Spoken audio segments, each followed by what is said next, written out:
It's a fascinating story because among the middleman minorities, of which the Jews are the most prominent, the hostility to these people in countries around the world is out of all proportion to that, to any other kind of group I can think of. In terms of the violence, the number of Chinese killed, let's say, in 1 year, and by mob action exceeds all the blacks lynched in the entire history of the United States. And the number of Armenians killed in Turkey, during the First World War is greater than that. And of course, the number of Jews slaughtered on a number of occasions in history, even before the Holocaust, is greater than that. So that the question is, why this particular kind of people are the targets of so much venomous hatred? And I think the answer is that they not only succeed, they succeed in a way which is a threat to the egos of other people. That is, you can envy a Rockefeller, but he's no threat to your ego, because you say, listen, anybody can be rich if he's born a Rockefeller.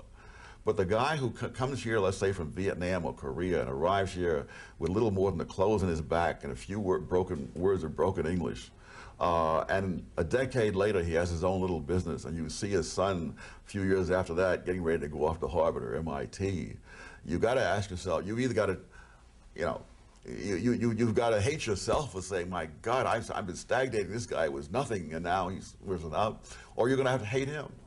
And most people, when they have a choice between hating others and hating themselves, they hate others. Where does the hatred for the Jews come from in history?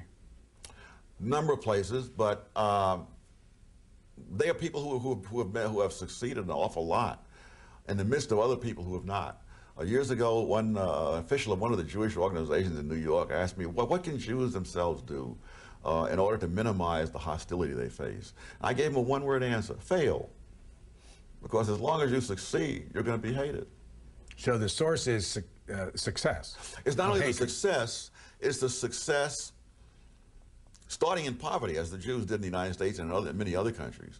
And so you not only see them succeed, you see them rise up from the bottom, past other people, and the people they've passed don't like it. But there's also the fact that the role they play economically has never been understood. They're middlemen or they're money lenders, and the argument is they really aren't producing anything. You can't see anything tangible, that they don't stand at a production line turning out widgets. And so the argument is that they're not producing anything. They're simply gratuitously inserting themselves between the producer and the consumer, and they're parasites, essentially. And this argument has been made, again, not only about the Jews, but about similar groups around the world.